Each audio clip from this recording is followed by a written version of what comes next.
Chapter 1 by Lewis Carroll. The Millennium Fulcrum Edition 1.7 Dramatis Personae. As arranged before commencement of game. White, red. Pieces. Pawns. Pawns. Pieces. Tweedledee. Daisy. Daisy. Humpty Dumpty. Unicorn. Hiya. Messenger. Carpenter. Sheep. Oyster. Oyster. Walrus. W. Queen. Lily. Tiger lily. R. Queen. W. King. Fawn. Rose. R. King. Aged man. Oyster. Oyster. Crow. Vu. Night. Hatta. Frog. Night. Tweedledum. Daisy. Daisy. Lion. Red. White. White pawn. Alice. To play. And win in 11 moves. Alice Miches Hua. Q. R. Q. To KRS February 4th. Alice through QS3D. By railway. To 4th. Tweedledum and Tweedledee 2. WQ. To Q. BS 4th. After Shawl 3. Alice meets WQ. With Shawl 3. WQ. To QB's 5th becomes Sheep 4. Alice to QS 5th. Shop. River Shop 4. WQ. To K. BS 8th. Leaves egg on shelf 5. Alice to QS 6th. Humpty Dumpty 5. WQ. To Q. BS 8th. Flying from RKT 6. Alice to QS 7th. Forest 6. R. KT. To KS 2nd. Sich 7. Vukatetakes kate shudme. W. KT. To K. B's August 5th. Alice to QS 8th. Coronation 8. R. Q. To KS square. Examination 9. Alice becomes Queen 9. Queen's Castle 10. Alice Castles. Feast 10. WQ to QR's 6th. Soup 11. Alice takes RQ into amp. Wins child of the pure, unclouded brow and dreaming eyes of wonder. Though time be fleet, and I and thou are half a life asunder, thy loving smile will surely hail the love gift of a fairy tale. I have not seen thy sunny face, nor heard thy silver laughter. No thought of me shall find a place in thy young life's hereafter.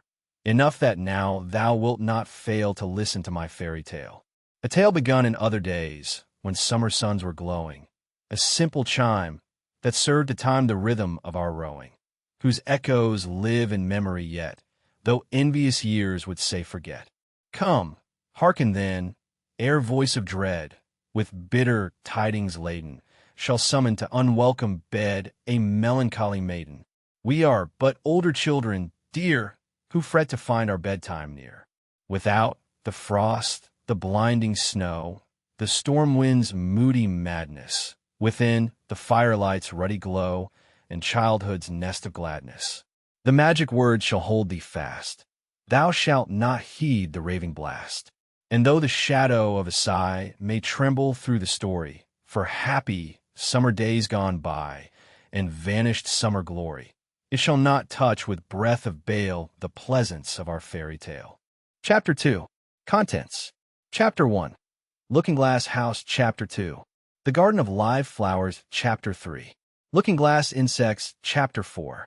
Tweedledum and Tweedledee. Chapter 5. Wool and Water. Chapter 6. Humpty Dumpty. Chapter 7. The Lion and the Unicorn. Chapter 8. It's My Own Invention. Chapter 9. Queen Alice. Chapter 10. Shaking. Chapter 11. Waking. Chapter 12. Which dreamed it? Chapter 3. Chapter 1. Looking Glass House. One thing was certain, that the white kitten had had nothing to do with it.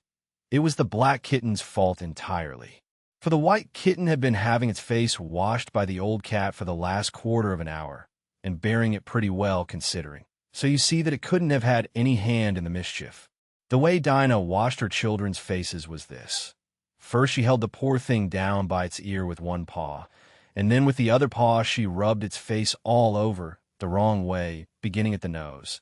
And just now, as I said, she was hard at work on the white kitten, which was lying quite still and trying to purr, no doubt feeling that it was all meant for its good. But the black kitten had been finished with earlier in the afternoon, and so, while Alice was sitting curled up in a corner of the great armchair, half talking to herself and half asleep, the kitten had been having a grand game of romps with the ball of worsted Alice had been trying to wind up, and had been rolling it up and down till it had all come undone again. And there it was spread over the hearthrug, all knots and tangles, with the kitten running after its own tail in the middle. "Oh, you wicked little thing!" cried Alice, catching up the kitten and giving it a little kiss to make it understand that it was in disgrace. "Really, Dinah ought to have taught you better manners." "You ought, Dinah, you know you ought," she added, looking reproachfully at the old cat and speaking in as cross a voice as she could manage. And then she scrambled back into the armchair, taking the kitten and the worsted with her, and began winding up the ball again. But she didn't get on very fast, as she was talking all the time, sometimes to the kitten and sometimes to herself. Kitty sat very demurely on her knee, pretending to watch the progress of the winding, and now and then putting out one paw and gently touching the ball, as if it would be glad to help, if it might. "Do you know what tomorrow is, Kitty?" Alice began. "You'd have guessed if you'd been up in the window with me. Only Dinah was making you tidy, so you couldn't. I was watching the boys getting in sticks for the bonfire, and it wants plenty of sticks, Kitty. Only it got so cold, and it snowed so they had to leave off. Never mind, Kitty, we'll go and see the bonfire tomorrow." Here Alice wound 2 or 3 turns of the worsted round the kitten's neck, just to see how it would look. This led to a scramble, in which the ball rolled down upon the floor, and yards of it got unwound again. "Do you know I was so angry, Kitty," Alice went on as soon as they were comfortably settled again. "When I saw all the mischief you had been doing, I was very nearly opening the window and putting you out into the snow. And you'd have deserved it, you little mischievous darling.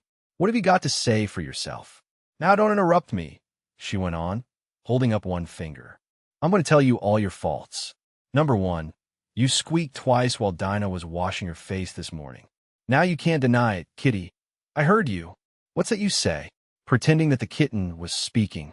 "Her paw went into your eye? Well, that's your fault for keeping your eyes open. If you'd shut them tight up, it wouldn't have happened. Now don't make any more excuses, but listen. Number 2, you pulled Snowdrop away by the tail, just as I had put down the saucer of milk before her. What? You were thirsty, were you? How do you know she wasn't thirsty too? Now for number 3, you unwound every bit of the worsted while I wasn't looking. That's 3 faults, Kitty, and you've not been punished for any of them yet. You know I'm saving up all your punishments for Wednesday week. Suppose they had saved up all my punishments," she went on, talking more to herself than the kitten. "What would they do at the end of the year? I should be sent to prison, I suppose, when the day came. Or, let me see, suppose each punishment was to be going without a dinner. Then, when the miserable day came, I should have to go without 50 dinners at once. Well, I shouldn't mind that much. I'd far rather go without them than eat them. Do you hear the snow against the window panes, Kitty? How nice and soft it sounds, just as if someone was kissing the window all over outside. I wonder if the snow loves the trees and fields, that it kisses them so gently, and then it covers them up snug, you know, with a white quilt, and perhaps it says, 'Go to sleep, darlings, till the summer comes again.' And when they wake up in the summer, Kitty, they dress themselves all in green and dance about whenever the wind blows." "Oh, that's very pretty," cried Alice, dropping the ball of worsted to clap her hands. "And I do so wish it was true. I'm sure the woods look sleepy in the autumn when the leaves are getting brown. Kitty, can you play chess? Now, don't smile, my dear. I'm asking it seriously, because when we were playing just now, you watched just as if you understood it.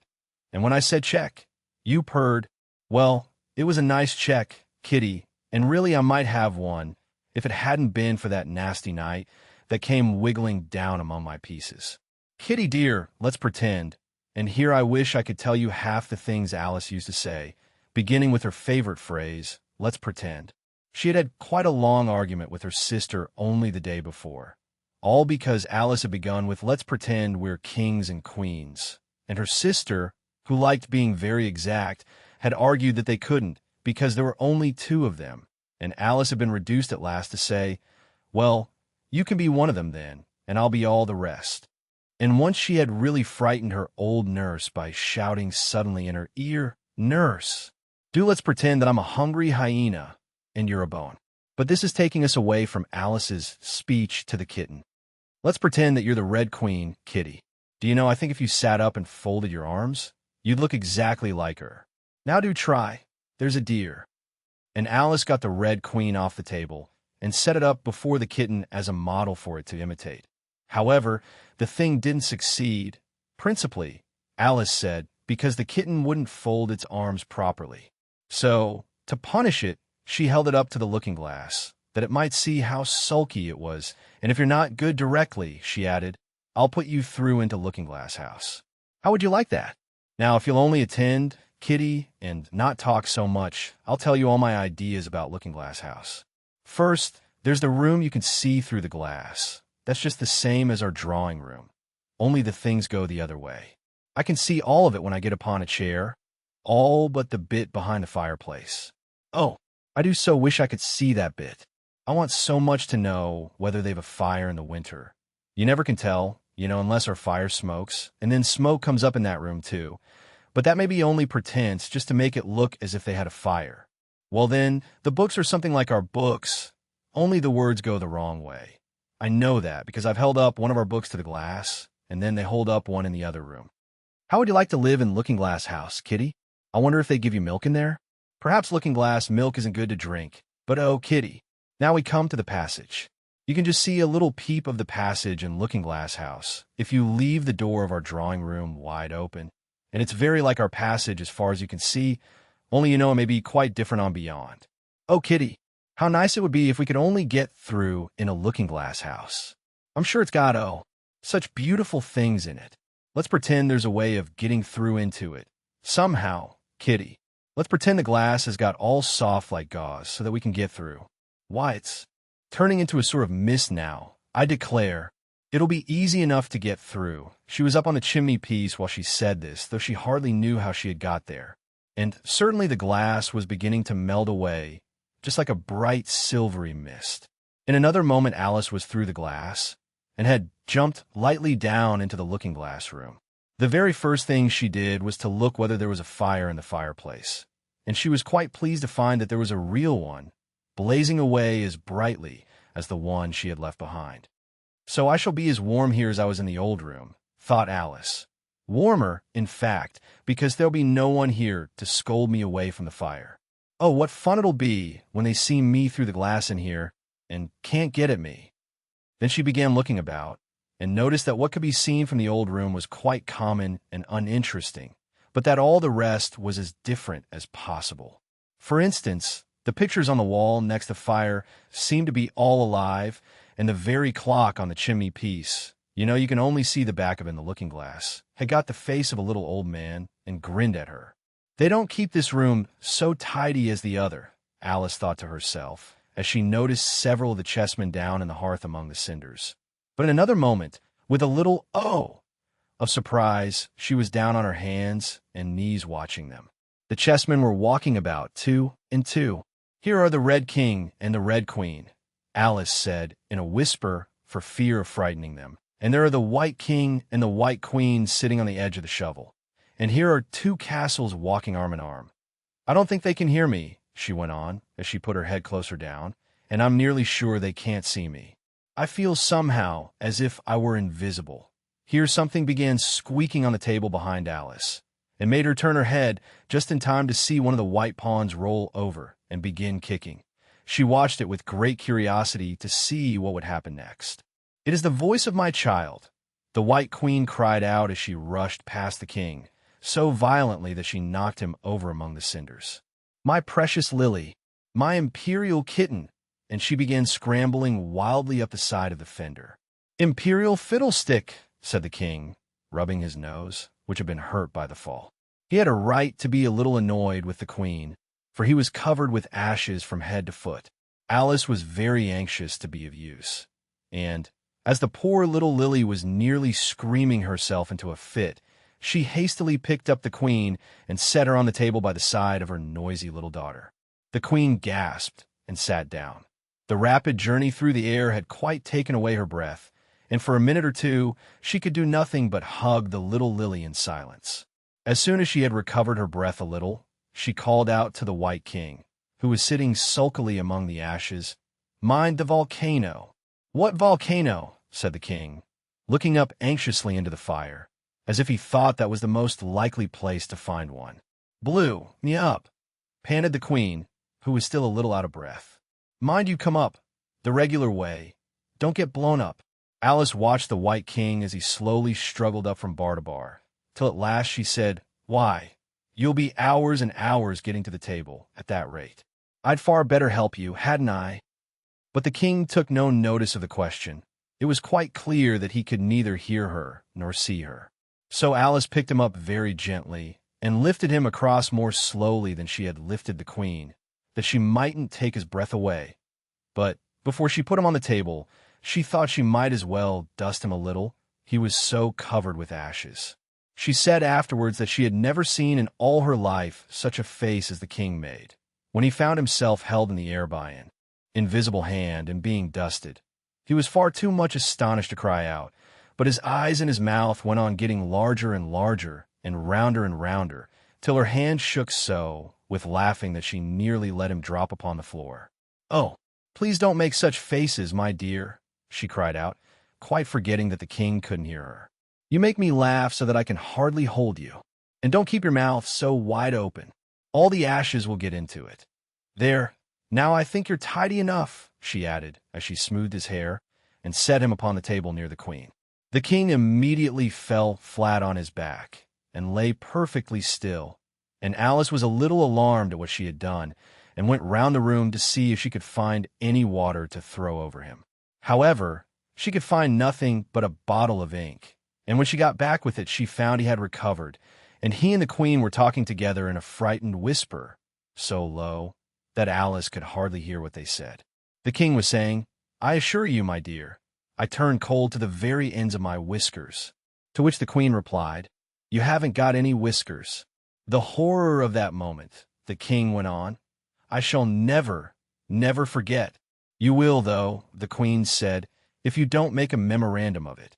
Alice looked on with great interest as the king took an enormous memorandum book out of his pocket and began writing. A sudden thought struck her, and she took hold of the end of the pencil, which came some way over his shoulder, and began writing for him.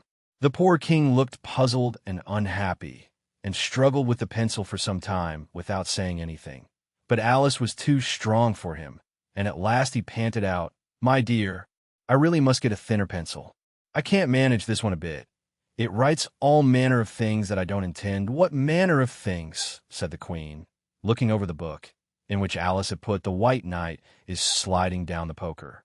He balances very badly. That's not a memorandum of your feelings. There was a book lying near Alice on the table, and while she sat watching the White King, for she was still a little anxious about him, and had the ink all ready to throw over him in case he fainted again, she turned over the leaves to find some part that she could read, for it's all in some language I don't know, she said to herself. It was like this. Ikarebage, sevet idles 8 DNA, Gillerb sati, Iba 8, Ni elmig dna erig did, Sevagarab 8 eru ismim el. The Barchuo star imam 8 DNA. She puzzled over this for some time, but at last a bright thought struck her. Why, it's a looking-glass book, of course, and if I hold it up to a glass, the words will all go the right way again. This was the poem that Alice read. Jabberwocky, 'twas brillig, and the slithy toes did gyre and gimble in the wabe. All mimsy were the borogovs, and the mome wraths outgrabe. Beware the jabberwock, my son, the jaws that bite, the claws that catch. Beware the jubjub bird, and shun the frumious bandersnatch. He took his vorpal's sword in hand. Long time a manxome foe he sought, so rested he by the tumtum tree, and stood awhile in thought. And as in uffish thought he stood, the jabberwock, with eyes of flame, came whiffling through the tulgey wood, and burbled as it came. 1, 2, 1, 2. And through the vorpal blade went snicker-snack. He left it dead, and with its head he went galumphing back. And hast thou slain the jabberwock? Come on my arms, my beamish boy. O Frabius day, Calu, Calais. He chortled in his joy. 'Twas brillig, and the slithy toes did gyre and gimble in the wabe. All mimsy were the borogovs, and the mome wraths outgrabe. It seems very pretty, she said when she had finished it, but it's rather hard to understand. You see, she didn't like to confess, even to herself, that she couldn't make it out at all. Somehow it seems to fill my head with ideas. Only I don't exactly know what they are. However, somebody killed something. That's clear, at any rate. But oh, thought Alice, suddenly jumping up, if I don't make haste, I shall have to go back through the looking-glass before I've seen what the rest of the house is like. Let's have a look at the garden first. She was out of the room in a moment and ran downstairs, or at least it wasn't exactly running, but a new invention of hers for getting downstairs quickly and easily, as Alice said to herself. She just kept the tips of her fingers on the handrail and floated gently down without even touching the stairs with her feet. Then she floated on through the hall and would have gone straight out at the door in the same way if she hadn't caught hold of the doorpost. She was getting a little giddy with so much floating in the air and was rather glad to find herself walking again in the natural way. Chapter 4. Chapter 2. The Garden of Live Flowers. I should see the garden far better, said Alice to herself, if I could get to the top of that hill. And here's a path that leads straight to it. At least, no, it doesn't do that after going a few yards along the path and turning several sharp corners, but I suppose it will at last. But how curiously it twists. It's more like a corkscrew than a path. Well, this turn goes to the hill, I suppose. No, it doesn't. This goes straight back to the house. Well then, I'll try it the other way. And so she did, wandering up and down, and trying turn after turn, but always coming back to the house, do what she would. Indeed, once, when she turned a corner rather more quickly than usual, she ran against it before she could stop herself. It's no use talking about it, Alice said, looking up at the house and pretending it was arguing with her. I'm not going in again yet. I know, I should have to get through the looking-glass again, back into the old room, and there'd be an end of all my adventures. So, resolutely turning her back upon the house, she set out once more down the path, determined to keep straight on till she got to the hill. For a few minutes all went on well, and she was just saying, I really shall do it this time, when the path gave a sudden twist and shook itself, as she described it afterwards, and the next moment she found herself actually walking in at the door. Oh, it's too bad, she cried. I never saw such a house for getting in the way. Never. However, there was the hill full in sight, so there was nothing to be done but start again.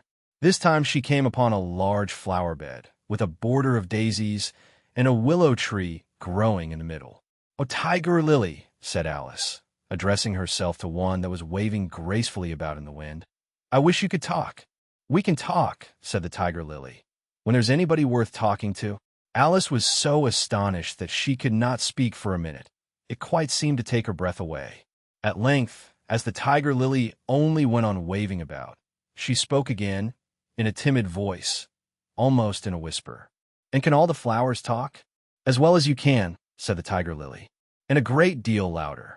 "It isn't manners for us to begin, you know," said the rose, "and I really was wondering when you'd speak." Said I to myself, "Her face has got some sense in it, though it's not a clever one. Still, you're the right color, and that goes a long way." "I don't care about the color," the tiger lily remarked. "If only her petals curled up a little more, she'd be all right." Alice didn't like being criticized, so she began asking questions. "Aren't you sometimes frightened into being planted out here, with nobody to take care of you?" "There's the tree in the middle," said the rose.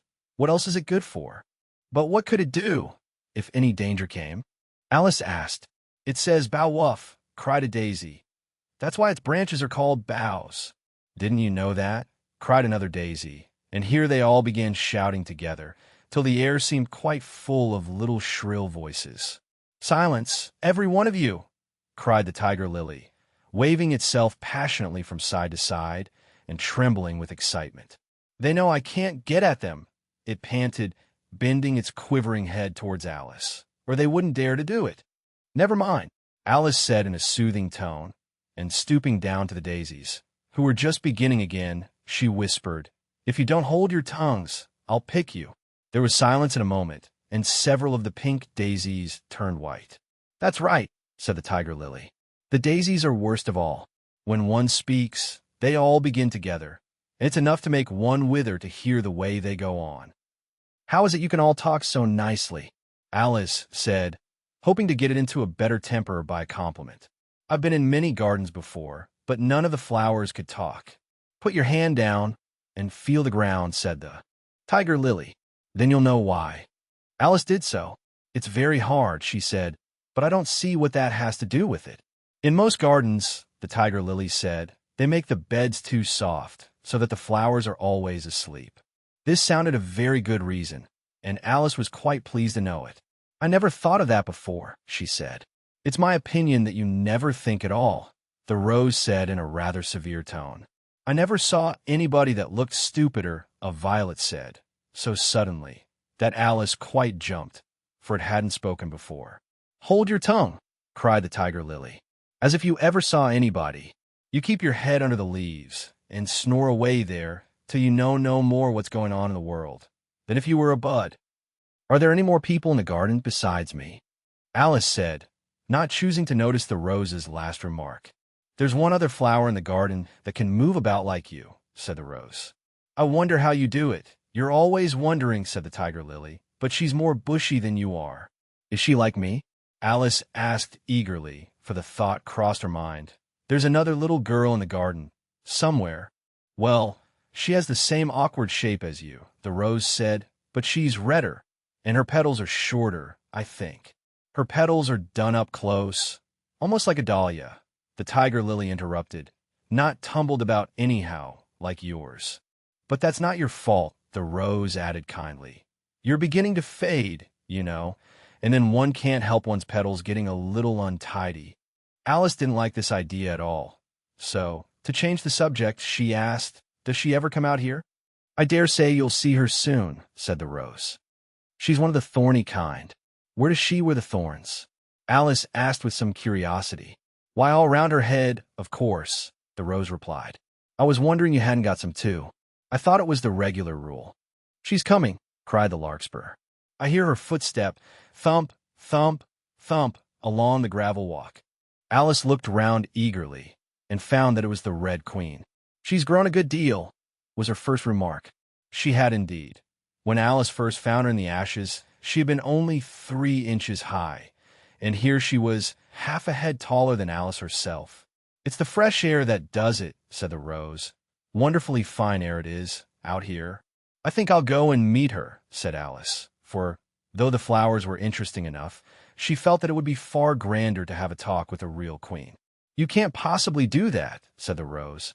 "I should advise you to walk the other way." This sounded nonsense to Alice, so she said nothing, but set off at once towards the Red Queen. To her surprise, she lost sight of her in a moment, and found herself walking in at the front door again. A little provoked, she drew back, and, after looking everywhere for the Queen, whom she spied out at last, a long way off, she thought she would try the plan, this time, of walking in the opposite direction. It succeeded beautifully. She had not been walking a minute before she found herself face to face with the Red Queen, and full in sight of the hill she had been so long aiming at. "Where do you come from?" said the Red Queen. "And where are you going? Look up, speak nicely, and don't twiddle your fingers all the time." Alice attended to all these directions, and explained, as well as she could, that she had lost her way. "I don't know what you mean by your way," said the Queen. "All the ways about here belong to me. But why did you come out here at all?" she added in a kinder tone. "Curtsy while you're thinking what to say. It saves time." Alice wondered a little at this, but she was too much in awe of the Queen to disbelieve it. "I'll try it when I go home," she thought to herself. "The next time I'm a little late for dinner." "It's time for you to answer now," the Queen said, looking at her watch. "Open your mouth a little wider when you speak. And always say, 'Your Majesty.'" "I only wanted to see what the garden was like, Your Majesty." "That's right," said the Queen, patting her on the head, which Alice didn't like at all. "Though, when you say garden, I've seen gardens compared with which this would be a wilderness." Alice didn't dare to argue the point, but went on, "And I thought I'd try and find my way to the top of that hill." "When you say hill," the Queen interrupted, "I could show you hills in comparison with which you'd call that a valley."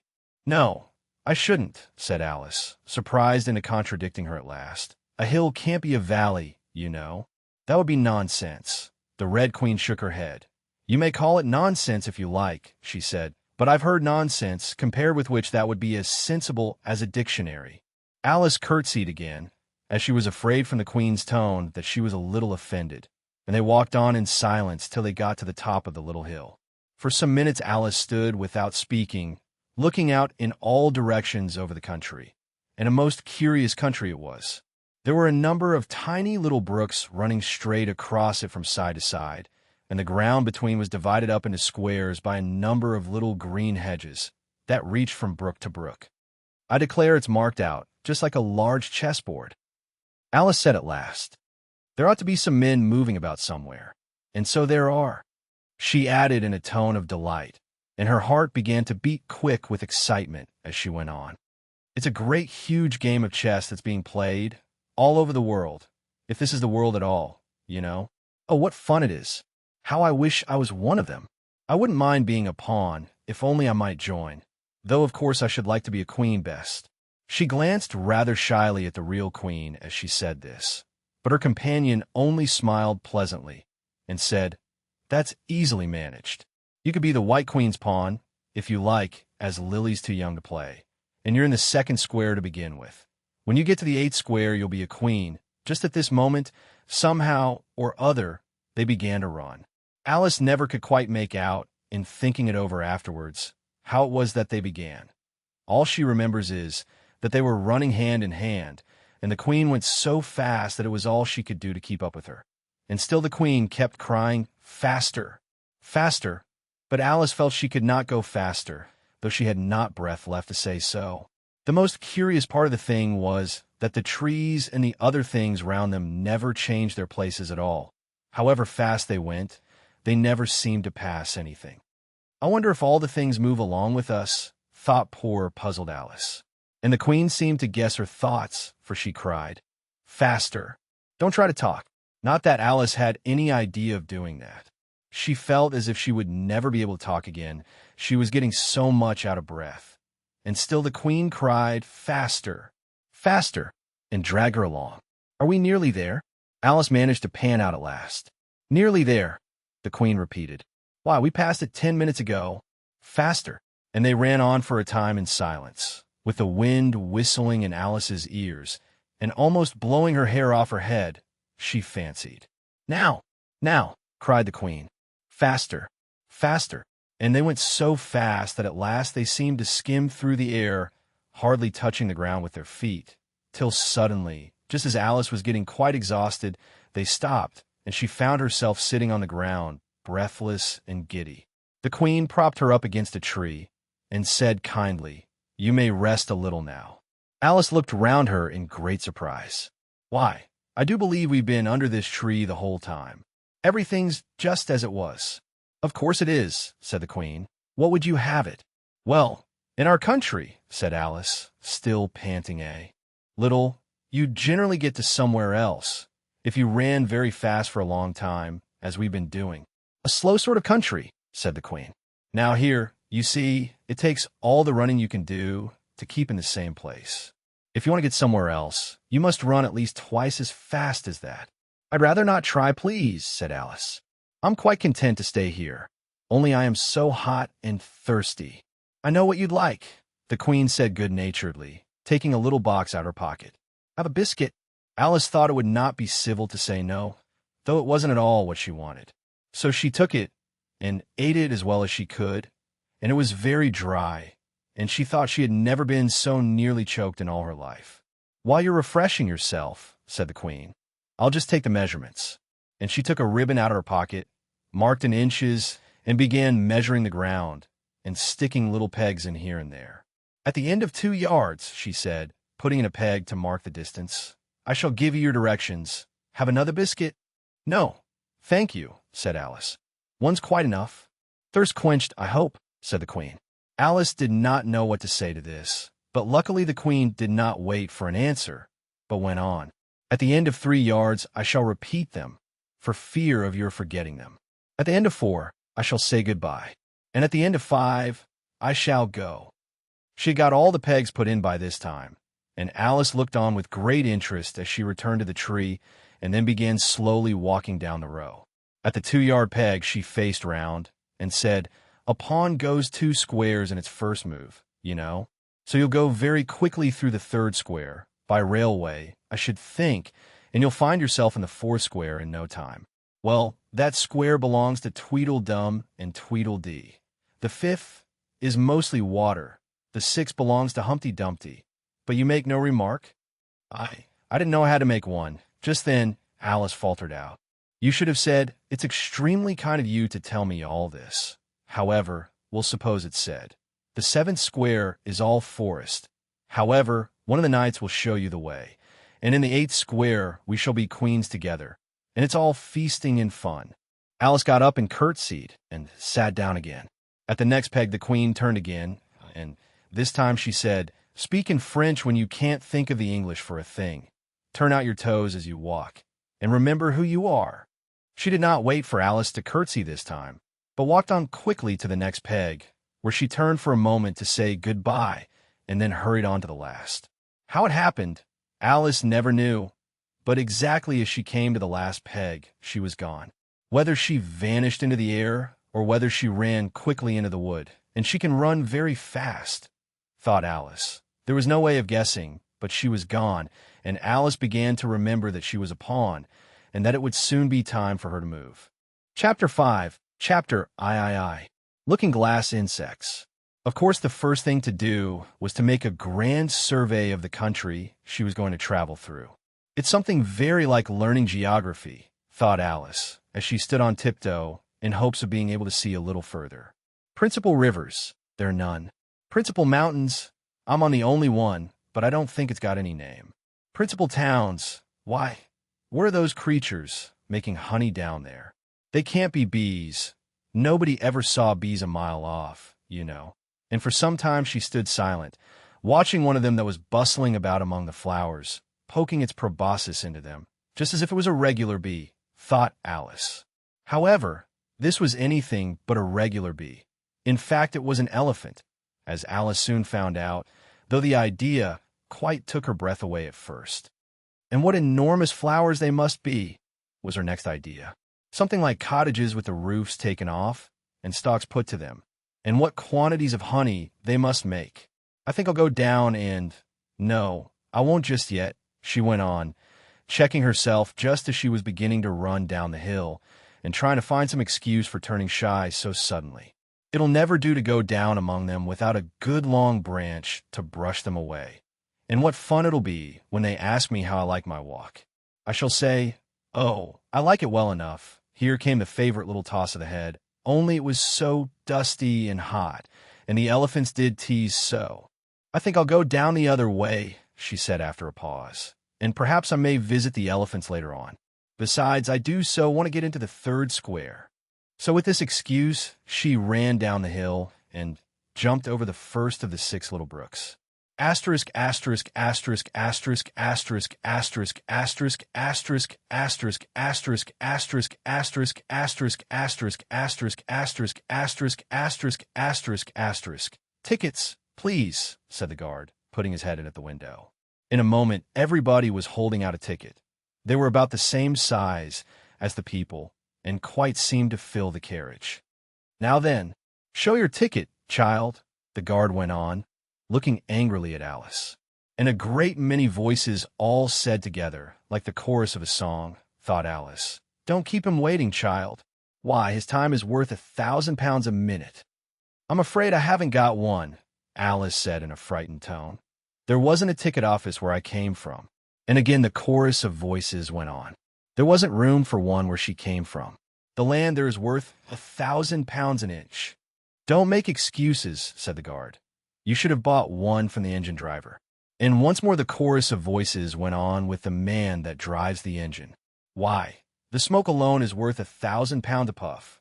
Alice thought to herself, then there's no use in speaking. The voices didn't join in this time, as she hadn't spoken, but to her great surprise, they all thought in chorus. I hope you understand what thinking in chorus means, for I must confess that I don't. Better say nothing at all. Language is worth £1,000 a word. I shall dream about £1,000 tonight. I know I shall, thought Alice. All this time the guard was looking at her, first through a telescope, then through a microscope, and then through an opera glass. At last he said, you're traveling the wrong way, and shut up the window and went away. So young a child, said the gentleman sitting opposite to her. He was dressed in white paper. Ought to know which way she's going, even if she doesn't know her own name. A goat that was sitting next to the gentleman in white shut his eyes and said in a loud voice, "She ought to know her way to the ticket office, even if she doesn't know her alphabet." There was a beetle sitting next to the goat.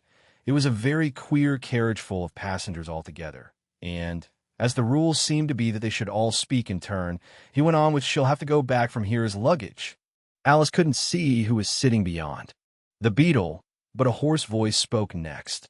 "Change engines," it said, and was obliged to leave off.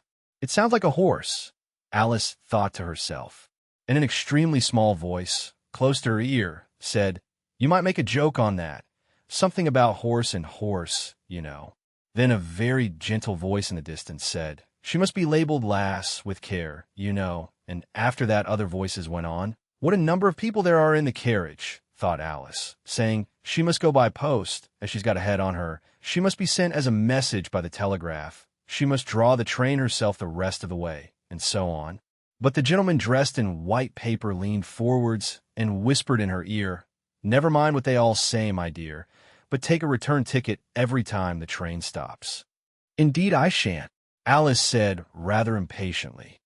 "I don't belong to this railway journey at all. I was in a wood just now, and I wish I could get back there." "You might make a joke on that," said the little voice close to her ear.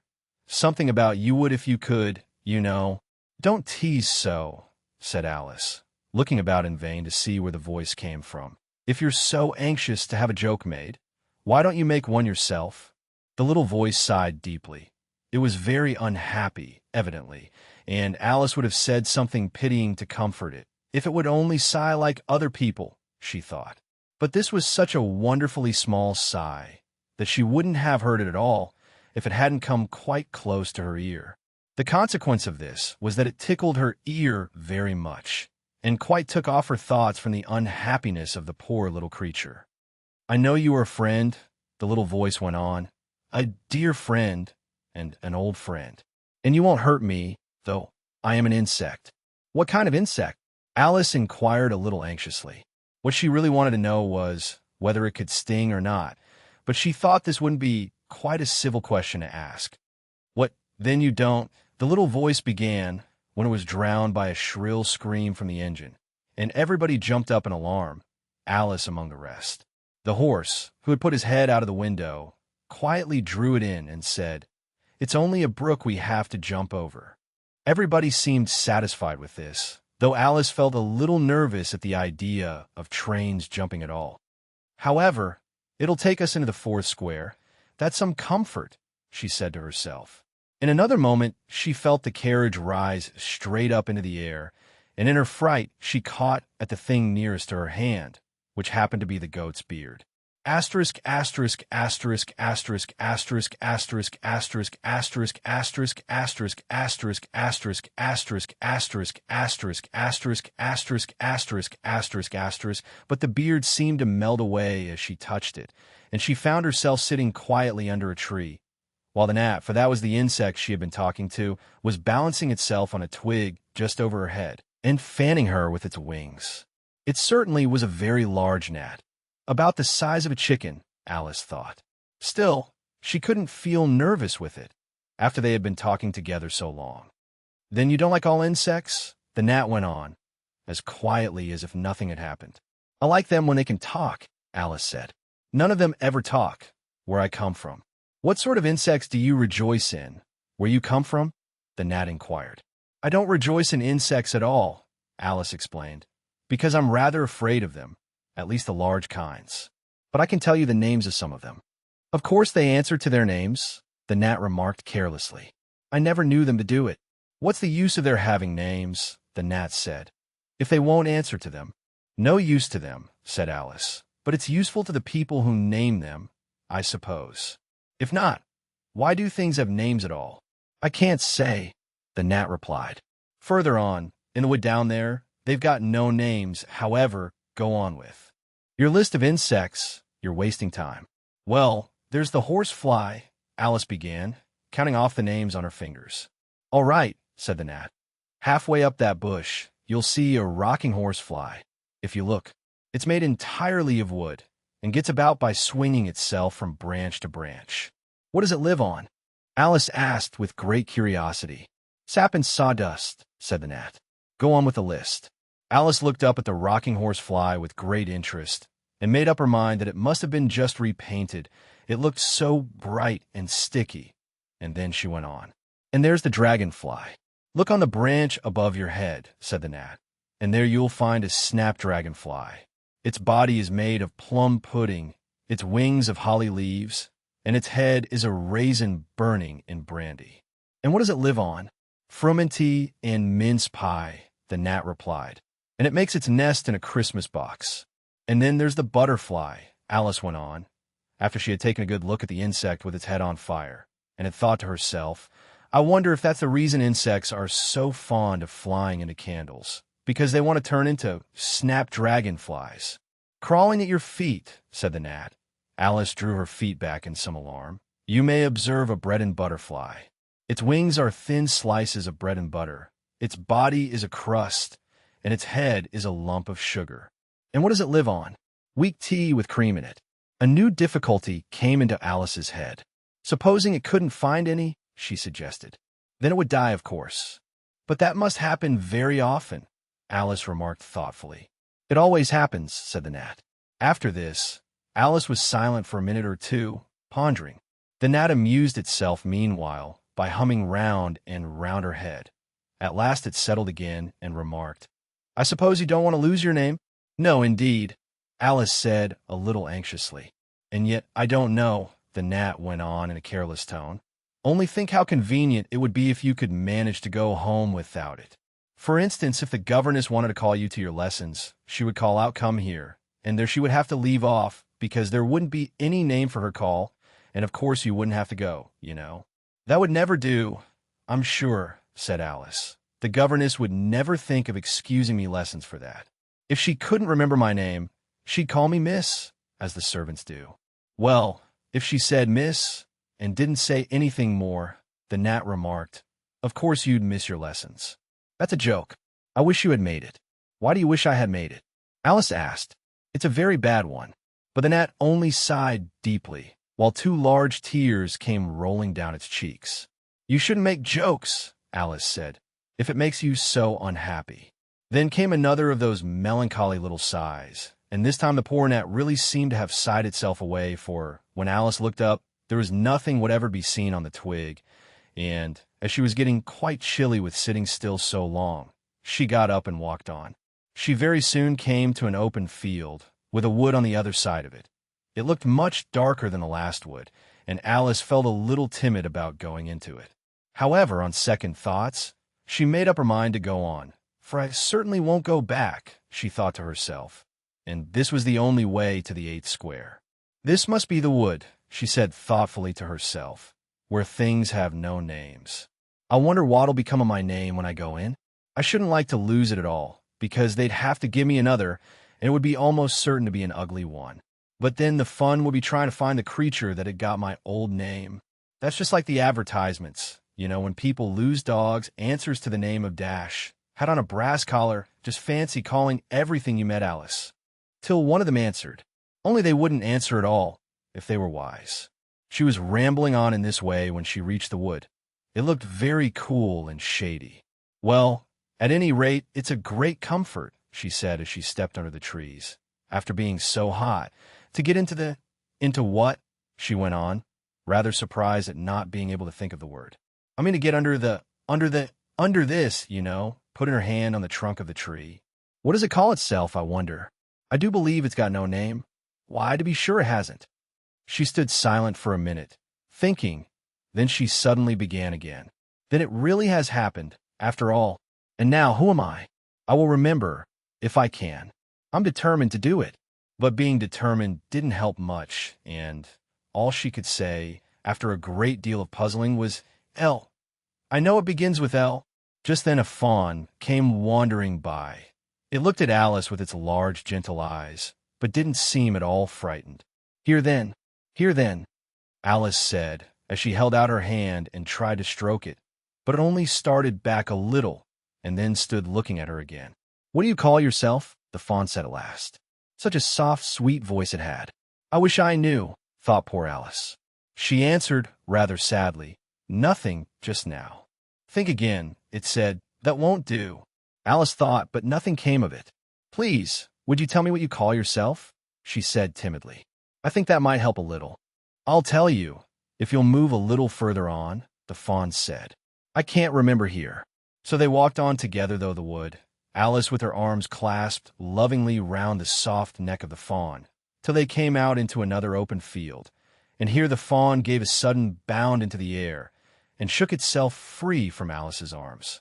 I'm a fawn, it cried out in a voice of delight, and, dear me, you're a human child. A sudden look of alarm came into its beautiful brown eyes, and in another moment it had darted away at full speed. Alice stood looking after it, almost ready to cry with vexation at having lost her dear little fellow traveler so suddenly. However, I know my name now, she said. That's some comfort. Alice, Alice, I won't forget it again. And now, which of these finger posts ought I to follow, I wonder?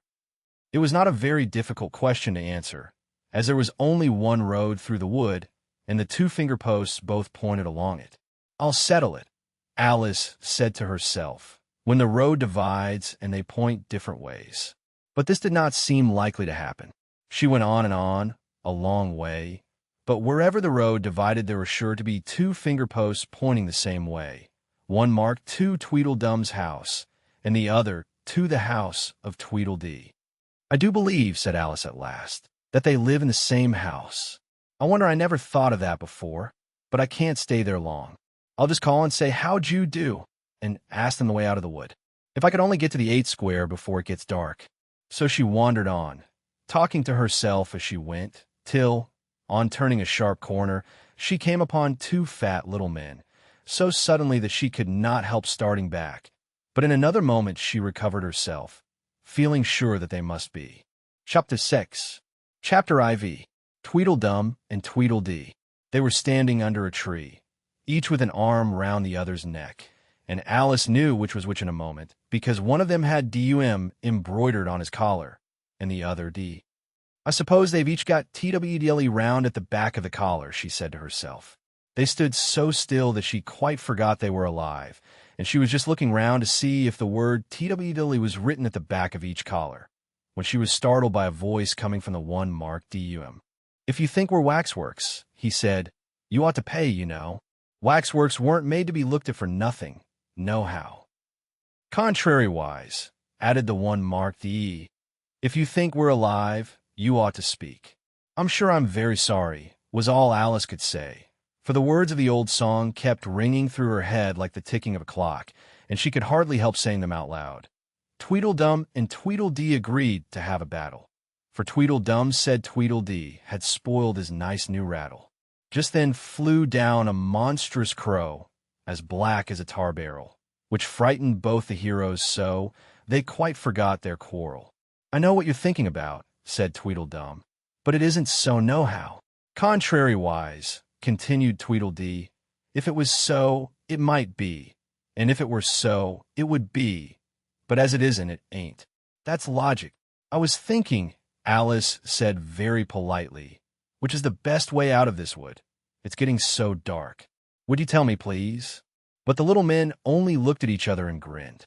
They looked so exactly like a couple of great schoolboys that Alice couldn't help pointing her finger at Tweedledum and saying, first boy. Nohow. Tweedledum cried out briskly and shut his mouth up again with a snap. Next boy, said Alice, passing on to Tweedledee, though she felt quite certain he would only shout out contrariwise, and so he did. You've been wrong, cried Tweedledum. The first thing in a visit is to say, how d'ye do, and shake hands. And here the two brothers gave each other a hug, and then they held out the two hands that were free to shake hands with her. Alice did not like shaking hands with either of them first, for fear of hurting the other one's feelings. So, as the best way out of the difficulty, she took hold of both hands at once. The next moment they were dancing round in a ring. This seemed quite natural, she remembered afterwards, and she was not even surprised to hear music playing. It seemed to come from the tree under which they were dancing, and it was done, as well as she could make it out, by the branches rubbing one across the other, like fiddles and fiddlesticks.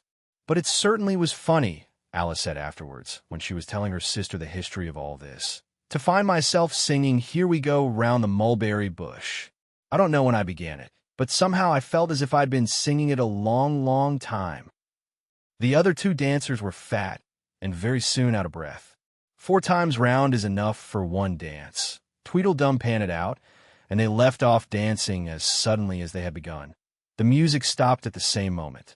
Then they let go of Alice's hands and stood looking at her for a minute. There was a rather awkward pause, as Alice didn't know how to begin a conversation with people she had just been dancing with.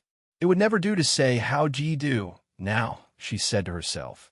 We seem to have got beyond that, somehow. I hope you're not much tired, she said at last. No how. And thank you very much for asking, said Tweedledum. So much obliged, added Tweedledee. You like poetry? Yes, pretty well. Some poetry, Alice said doubtfully. Would you tell me which road leads out of the wood?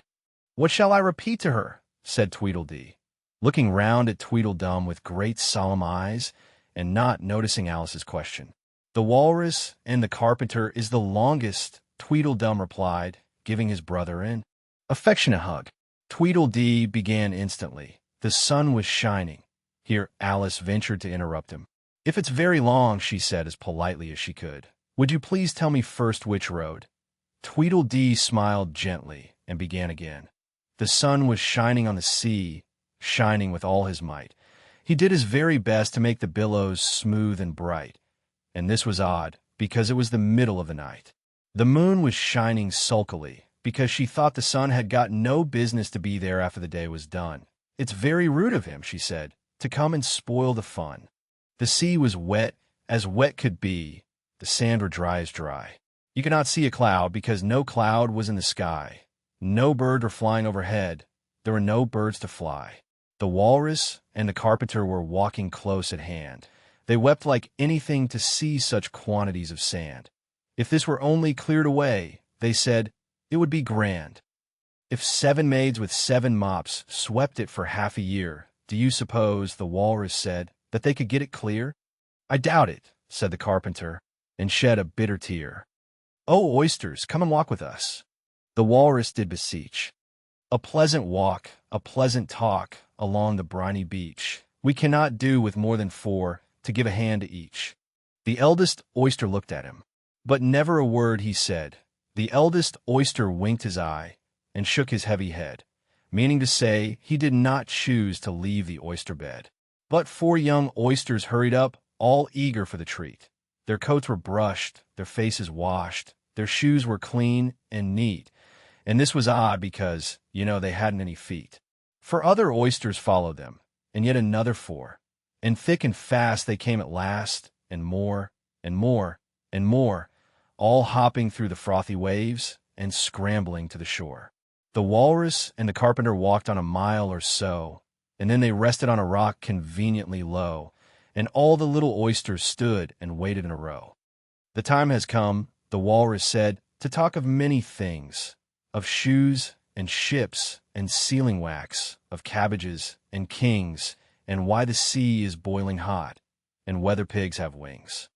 But wait a bit, the oysters cried, before we have our chat, for some of us are out of breath, and all of us are fat. No hurry, said the carpenter. They thanked him much for that. A loaf of bread, the walrus said, is what we chiefly need. Pepper and vinegar besides are very good indeed. Now, if you're ready, oysters dear, we can begin to feed. But not on us, the oysters cried, turning a little blue. After such kindness, that would be a dismal thing to do. The night is fine, the walrus said. Do you admire the view? It was so kind of you to come, and you are very nice. The carpenter said nothing, but cut us another slice. I wish you were not quite so deaf. I've had to ask you twice. It seems a shame, the walrus said, to play them such a trick after we've brought them out so far and made them trot so quick. The carpenter said nothing, but the butter's spread too thick. I weep for you, the walrus said. I deeply sympathize. With sobs and tears, he sorted out those of the largest size, holding his pocket handkerchief before his streaming eyes. Oh, oysters, said the carpenter, you've had a pleasant run. Shall we be trotting home again? But answer came there none, and that was scarcely odd, because they'd eaten every one. I like the walrus best, said Alice, because you see he was a little sorry for the poor oysters. He ate more than the carpenter, though, said Tweedledee. You see he held his handkerchief in front, so that the carpenter couldn't count how many he took, contrariwise. That was mean, Alice said indignantly. Then I like the carpenter best, if he didn't eat so many as the walrus. But he ate as many as he could get, said Tweedledum. This was a puzzler. After a pause, Alice began. Well, they were both very unpleasant characters. Here, she checked herself in some alarm, at hearing something that sounded to her like the puffing of a large steam engine in the wood near them, though she feared it was more likely to be a wild beast. Are there any lions or tigers about here? She asked timidly. It's only the Red King snoring, said Tweedledee. Come and look at him, the brothers cried, and they each took one of Alice's hands and led her up to where the king was sleeping. Isn't he a lovely sight? Said Tweedledum. Alice couldn't say honestly that he was. He had a tall red nightcap on, with a tassel, and he was lying crumpled up into a sort of untidy heap and snoring loud, fit to snore his head off, as Tweedledum remarked. I'm afraid he'll catch cold with lying on the damp grass, said Alice, who was a very thoughtful little girl. He's dreaming now, said Tweedledee. And what do you think he's dreaming about? Alice said, nobody can guess that. Why about you? Tweedledee exclaimed, clapping his hands triumphantly. And if he left off dreaming about you, where do you suppose you'd be? Where I am now, of course, said Alice. Not you, Tweedledee retorted contemptuously. You be nowhere. Why, you're only a sort of thing in his dream. If that there king was to wake, added Tweedledum, you'd go out bang, just like a candle. I shouldn't, Alice exclaimed indignantly. Besides, if I'm only a sort of thing in his dream, what are you, I should like to know? Ditto, said Tweedledum. Ditto, ditto, cried Tweedledee. He shouted this so loud that Alice couldn't help saying, Hush, you'll be waking him, I'm afraid, if you make so much noise. Well, it's no use you're talking about waking him, said Tweedledum, when you're only one of the things in his dream. You know very well you're not real. I am real, said Alice and began to cry. You won't make yourself a bit realer by crying, Tweedledee remarked. There's nothing to cry about. If I wasn't real, Alice said, half laughing through her tears, it all seemed so ridiculous. I shouldn't be able to cry. I hope you don't suppose those are real tears. Tweedledum interrupted in a tone of great contempt. I know they're talking nonsense, Alice thought to herself, and it's foolish to cry about it. So she brushed away her tears and went on as cheerfully as she could. At any rate, I'd better be getting out of the wood, for really it's coming on very dark. Do you think it's going to rain? Tweedledum spread a large umbrella over himself and his brother and looked up into it. No, I don't think it is, he said. At least, not under here. No how. But it may rain outside. It may. If it chooses, said Tweedledee. We've no objection.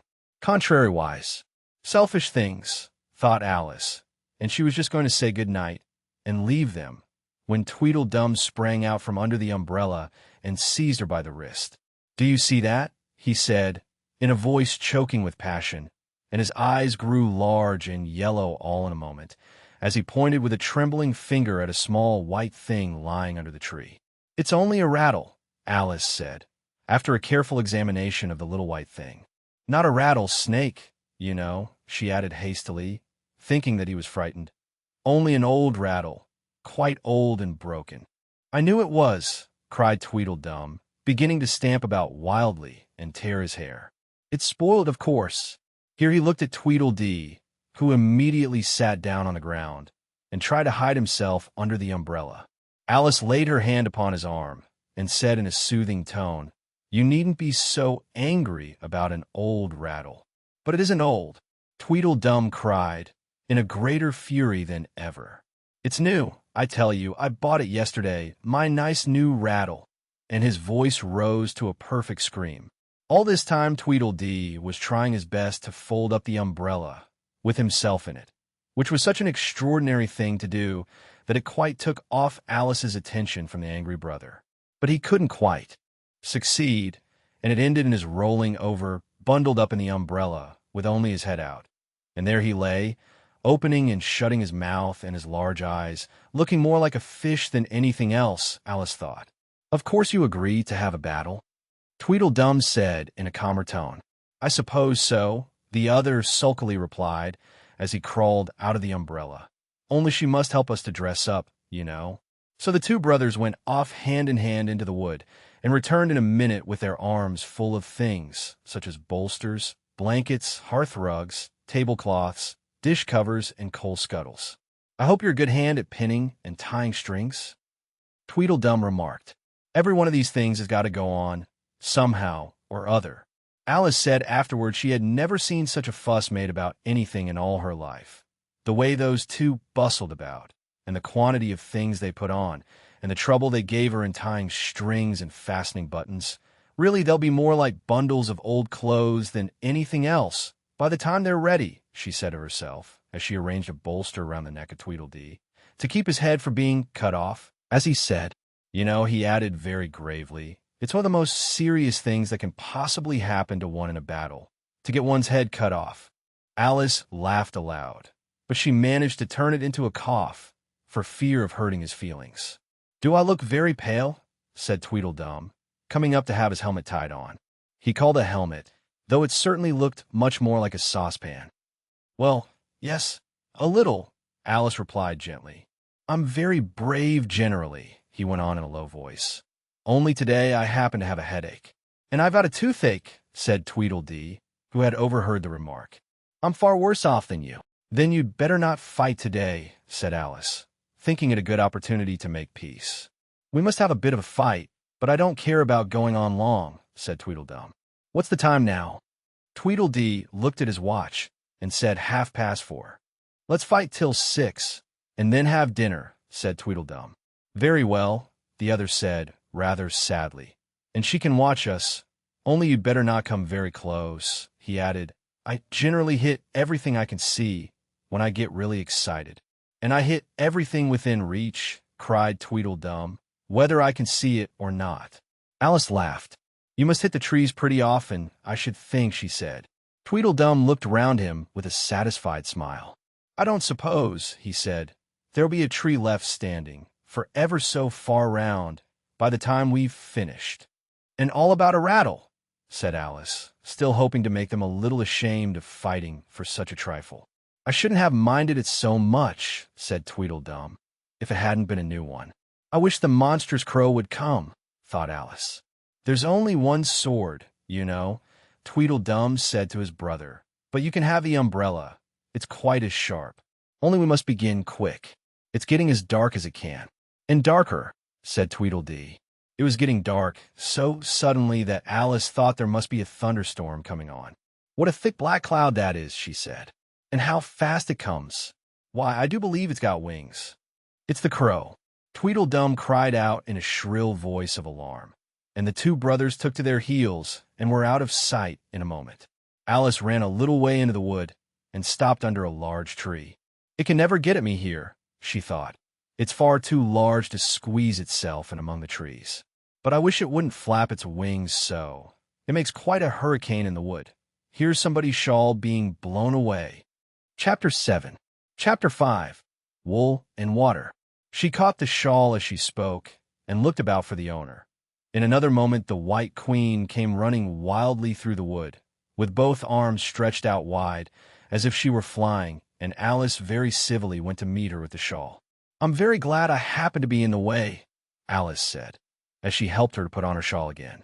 The White Queen only looked at her in a helpless, frightened sort of way, and kept repeating something in a whisper to herself that sounded like bread and butter, and Alice felt that if there was to be any conversation at all, she must manage it herself. So she began rather timidly. Am I addressing the White Queen? Well, yes, if you call that addressing, the Queen said. It isn't my notion of the thing at all. Alice thought it would never do to have an argument at the very beginning of their conversation. So she smiled and said, If your Majesty will only tell me the right way to begin, I'll do it as well as I can. But I don't want it done at all, groaned the poor Queen. I've been dressing myself for the last 2 hours.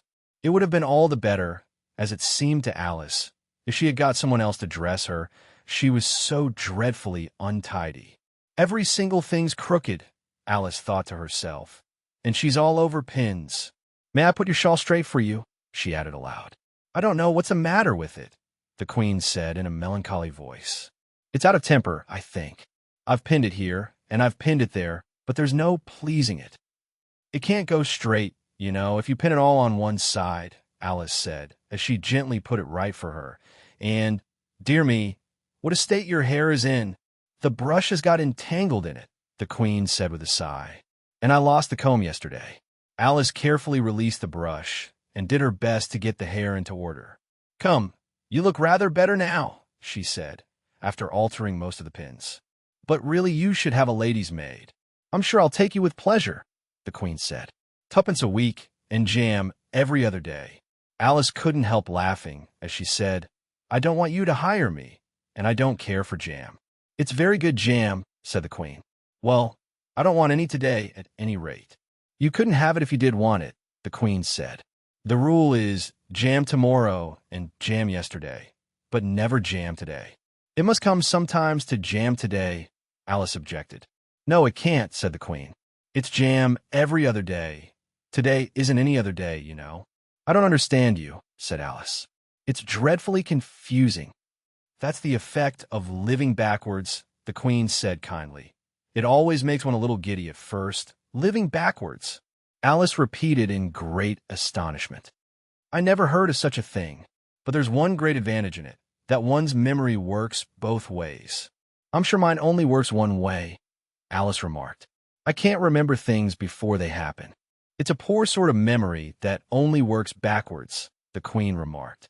What sort of things do you remember best? Alice ventured to ask. Oh, things that happened the week after next, the Queen replied in a careless tone. For instance now, she went on, sticking a large piece of plaster on her finger as she spoke, there's the King's messenger. He's in prison now, being punished, and the trial doesn't even begin till next Wednesday. And of course the crime comes last of all. Suppose he never commits the crime? Said Alice. That would be all the better, wouldn't it? The Queen said, as she bound the plaster round her finger with a bit of ribbon. Alice felt there was no denying that.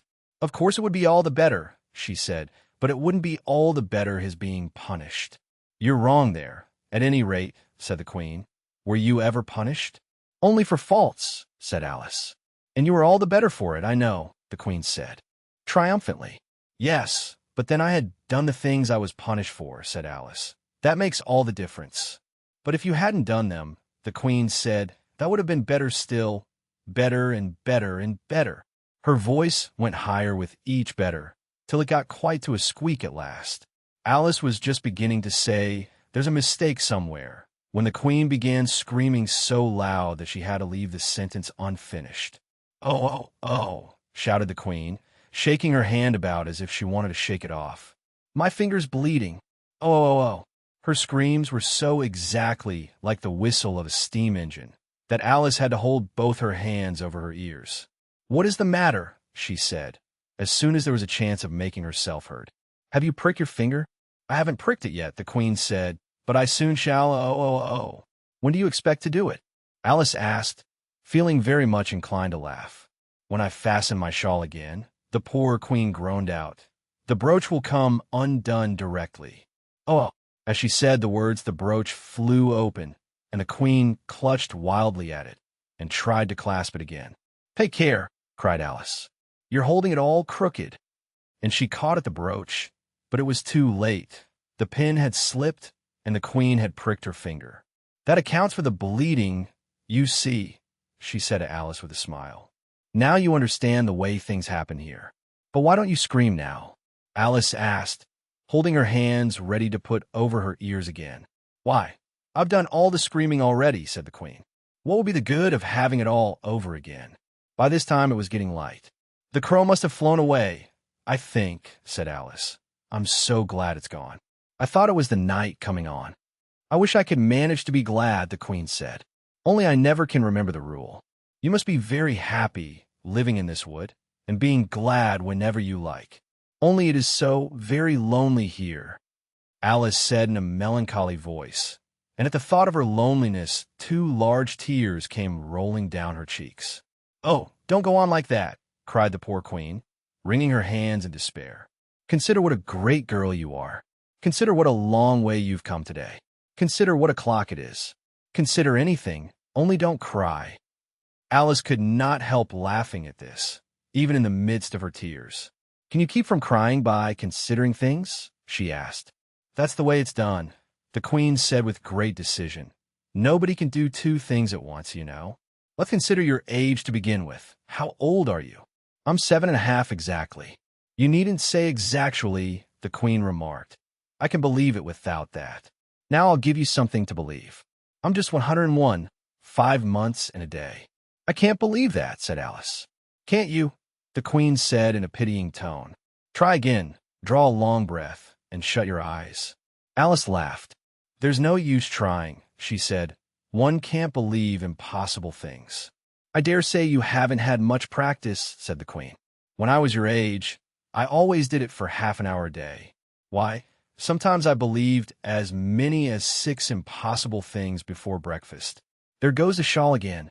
The brooch had come undone as she spoke, and a sudden gust of wind blew the queen's shawl across a little brook. The queen spread out her arms again and went flying after it, and this time she succeeded in catching it for herself. I've got it, she cried in a triumphant tone. Now you shall see me pin it on again, all by myself. Then I hope your finger is better now, Alice said very politely as she crossed the little brook after the queen. Asterisk, asterisk, asterisk, asterisk, asterisk, asterisk, asterisk, asterisk, asterisk, asterisk, asterisk, asterisk, asterisk, asterisk, asterisk, asterisk, asterisk, asterisk, asterisk, asterisk. Oh, much better, cried the queen, her voice rising to a squeak as she went on. Much better, better, better, yeah. The last word ended in a long bleat, so like a sheep that Alice quite started. She looked at the queen, who seemed to have suddenly wrapped herself up in wool. Alice rubbed her eyes and looked again.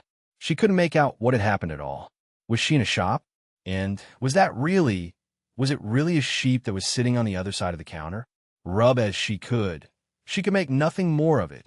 She was in a little dark shop, leaning with her elbows on the counter, and opposite to her was an old sheep sitting in an armchair knitting, and every now and then leaving off to look at her through a great pair of spectacles. What is it you want to buy? The sheep said at last, looking up for a moment from her knitting. I don't quite know yet, Alice said, very gently. I should like to look all round me first, if I might. You may look in front of you, and on both sides if you like, said the sheep, but you can't look all round you, unless you've got eyes at the back of your head. But these, as it happened, Alice had not got. So she contented herself with turning round, looking at the shelves as she came to them. The shops seemed to be full of all manner of curious things, but the oddest part of it all was that whenever she looked hard at any shelf to make out exactly what it had on it, that particular shelf was always quite empty, though the others round it were crowded as full as they could hold. Things flow about so here, she said at last in a plaintive tone, after she had spent a minute or so in vainly pursuing a large bright thing that looked sometimes like a doll and sometimes like a workbox, and was always in the shelf next above the one she was looking at. And this one is the most provoking of all. But I'll tell you what, she added as a sudden thought struck her, I'll follow it up to the very top shelf of all. It'll puzzle it to go through the ceiling, I expect. But even this plan failed. The thing went through the ceiling as quietly as possible, as if it were quite used to it. Are you a child or a teetotum? The sheep said, as she took up another pair of needles. You'll make me giddy soon, if you go on turning round like that. She was now working with 14 pairs at once, and Alice couldn't help looking at her in great astonishment. How can she knit with so many? The puzzled child thought to herself. She gets more and more like a porcupine every minute. Can you row? The sheep asked, handing her a pair of knitting needles as she spoke. Yes, a little, but not on land, and not with needles, Alice was beginning to say, when suddenly the needles turned into oars in her hands, and she found they were in a little boat, gliding along between banks. So there was nothing for it but to do her best. Feather, cried the sheep, as she took up another pair of needles. This didn't sound like a remark that needed any answer, so Alice said nothing, but pulled away. There was something very queer about the water, she thought, as every now and then the oars got fast in it, and would hardly come out again.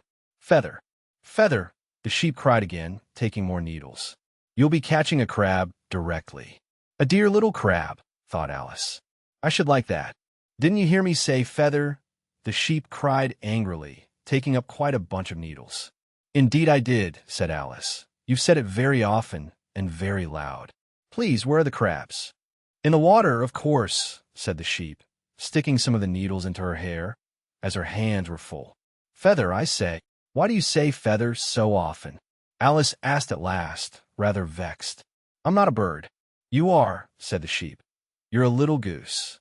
This offended Alice a little, so there was no more conversation for a minute or two, while the boat glided gently on, sometimes among beds of weeds, which made the oars stick fast in the water, worse than ever, and sometimes under trees, but always with the same tall river-banks frowning over their heads. Oh, please, there are some scented rushes, Alice cried in a sudden transport of delight. There really are. And such beauties. You needn't say please to me about 'em, the sheep said, without looking up from her knitting. I didn't put him there, and I'm not going to take him away. No, but I meant, please, may we wait and pick some? Alice pleaded, if you don't mind stopping the boat for a minute. How am I to stop it? Said the sheep. If you leave off rowing, it'll stop of itself. So the boat was left to drift down the stream as it would, till it glided gently in among the waving rushes. And then the little sleeves were carefully rolled up, and the little arms were plunged in elbow deep to get the rushes a good long way down before breaking them off. And for a while Alice forgot all about the sheep and the knitting as she bent over the side of the boat, with just the ends of her tangled hair dipping into the water, while with bright eager eyes she caught at one bunch after another of the darling scented rushes. I only hope the boat won't tipple over, she said to herself. Oh, what a lovely one! Only I couldn't quite reach it. And it certainly did seem a little provoking, almost as if it happened on purpose, she thought, that, though she managed to pick plenty of beautiful rushes as the boat glided by, there was always a more lovely one that she couldn't reach. The prettiest are always further, she said at last, with a sigh at the obstinacy of the rushes in growing so far off, as, with flushed cheeks and dripping hair and hands, she scrambled back in her place and began to arrange her new-found treasures. What mattered it to her just then that the rushes had begun to fade and to lose all their scent and beauty from the very moment that she picked them? Even real scented rushes, last only a very little while. And these being dream rushes melted away almost like snow as they lay in heaps at her feet. But Alice hardly noticed this. There were so many other curious things to think about.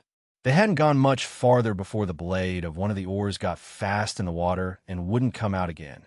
So Alice explained it afterwards. And the consequence was that the handle of it caught her under the chin, and, in spite of a series of little shrieks of "oh, oh, oh" from poor Alice, it swept her straight off the seat and down among the heap of rushes. However, she wasn't hurt, and was soon up again. The sheep went on with her knitting all the while, just as if nothing had happened. That was a nice crab you caught, she remarked, as Alice got back into her place, very much relieved to find herself still in the boat. Was it? I didn't see it, said Alice, peeping cautiously over the side of the boat into the dark water. I wish it hadn't let go. I should so like to see a little crab to take home with me. But the sheep only laughed scornfully and went on with her knitting. Are there many crabs here? Said Alice. Crabs and all sorts of things, said the sheep. Plenty of choice. Only make up your mind. Now, what do you want to buy? To buy, Alice echoed in a tone that was half astonished and half frightened, for the oars and the boat and the river had vanished all in a moment, and she was back again in the little dark shop. I should like to buy an egg, please, she said timidly. How do you sell them? 5 farthing for one, 2 for 2, the sheep replied. Then 2 are cheaper than 1, Alice said in a surprised tone, taking out her purse. Only you must eat them both, if you buy 2, said the sheep. Then I'll have 1, please, said Alice, as she put the money down on the counter. For she thought to herself, they mightn't be at all nice, The sheep took the money and put it away in a box. Then she said, I never put things into people's hands. That would never do. You must get it for yourself. And so saying, she went off to the other end of the shop and set the egg upright on a shelf. I wonder why it wouldn't do, thought Alice, as she groped her way among the tables and chairs, for the shop was very dark towards the end. The egg seems to get further away the more I walk towards it. Let me see, is this a chair? Why, it's got branches, I declare. How very odd to find trees growing here. And actually here's a little brook. Well, this is the very queerest shop I ever saw. Asterisk, asterisk, asterisk, asterisk, asterisk, asterisk, asterisk, asterisk, asterisk, asterisk, asterisk, asterisk, asterisk, asterisk, asterisk, asterisk, asterisk, asterisk, asterisk, asterisk. So she went on, wondering more and more at every step, as everything turned into a tree the moment she came up to it, and she quite expected the egg to do the same. Chapter 8. Chapter V. Humpty Dumpty. However, the egg only got larger and larger, and more human. When she had come within a few yards of it, she saw that it had eyes and a nose and mouth. And when she had come close to it, she saw clearly that it was Humpty Dumpty himself. It can't be anybody else, she said to herself. I'm as certain of it, as if his name were written all over his face.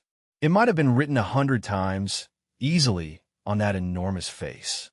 Humpty Dumpty was sitting with his legs crossed, like a Turk on the top of a high wall, such a narrow one that Alice quite wondered how he could keep his balance. And as his eyes were steadily fixed in the opposite direction, and he didn't take the least notice of her, she thought he must be a stuffed figure after all. And how exactly like an egg he is, she said aloud, standing with her hands ready to catch him, for she was every moment expecting him to fall. It's very provoking, Humpty Dumpty said after a long silence, looking away from Alice as he spoke, to be called an egg, very. I said you looked like an egg, sir, Alice gently explained. And some eggs are very pretty, you know, she added, hoping to turn her remark into a sort of a compliment. Some people, said Humpty Dumpty, looking away from her as usual, have no more sense than a baby. Alice didn't know what to say to this. It wasn't at all like conversation, she thought, as he never said anything to her. In fact, his last remark was evidently addressed to a tree, so she stood and softly repeated to herself, Humpty Dumpty sat on a wall. Humpty Dumpty had a great fall. All the king's horses and all the king's men couldn't put Humpty Dumpty in his place again. That last line is much too long for the poetry, she added, almost out loud, forgetting that Humpty Dumpty would hear her. Don't stand there chattering to yourself like that, Humpty Dumpty said, looking at her for the first time, but tell me your name and your business. My name is Alice, but it's a stupid enough name. Humpty Dumpty interrupted impatiently. What does it mean? Must a name mean something? Alice asked doubtfully. Of course it must, Humpty Dumpty said with a short laugh.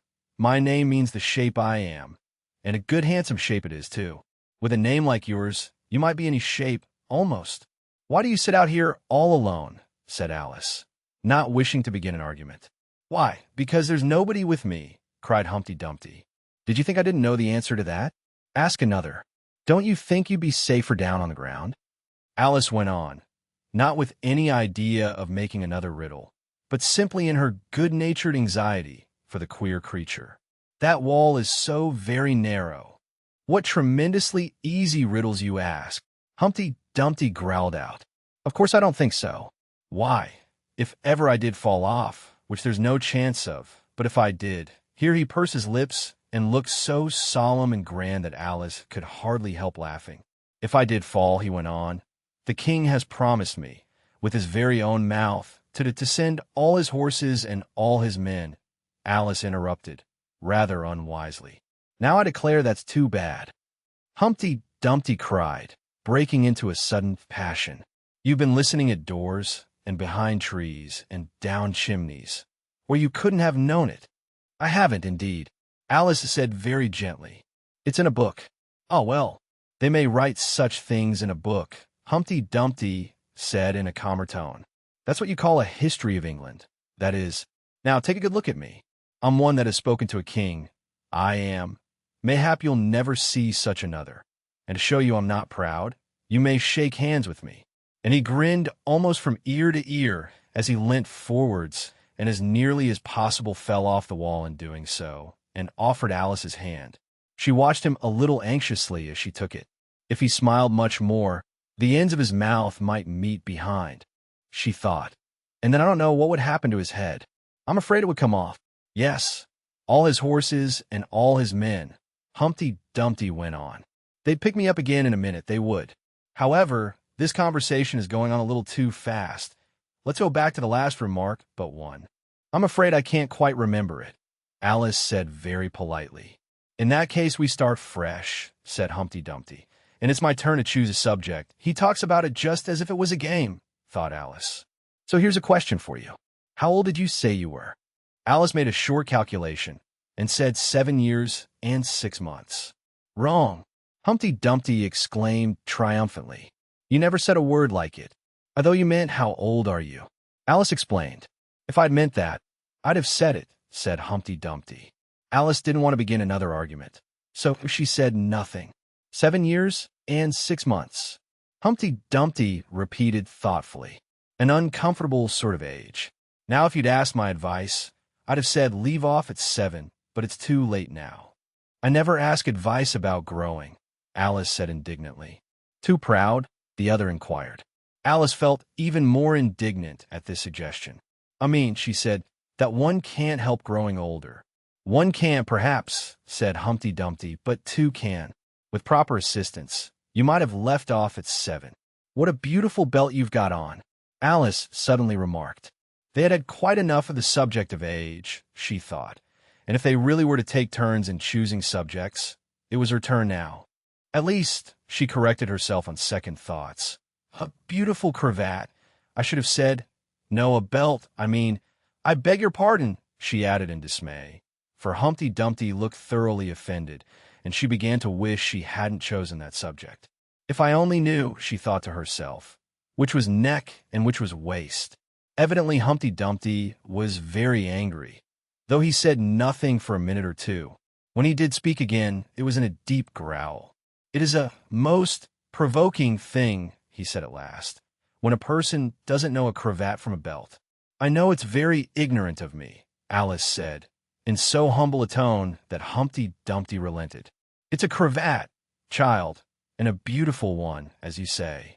It's a present from the White King and Queen. There now. Is it really? Said Alice, quite pleased to find that she had chosen a good subject. After all, they gave it me. Humpty Dumpty continued thoughtfully as he crossed one knee over the other and clasped his hands round it. They gave it me for an unbirthday present. I beg your pardon? Alice said with a puzzled air. I'm not offended, said Humpty Dumpty. What is an unbirthday present? A present given when it isn't your birthday, of course. Alice considered a little. I like birthday presents best, she said at last. You don't know what you're talking about, cried Humpty Dumpty. How many days are there in a year? 365, said Alice. And how many birthdays have you? 1. And if you take 1 from 365, what remains? 364, of course. Humpty Dumpty looked doubtful. I'd rather see that done on paper, he said. Alice couldn't help smiling as she took out her memorandum book and worked the sum for him. 365, 364. Humpty Dumpty took the book and looked at it carefully. That seems to be done right, he began.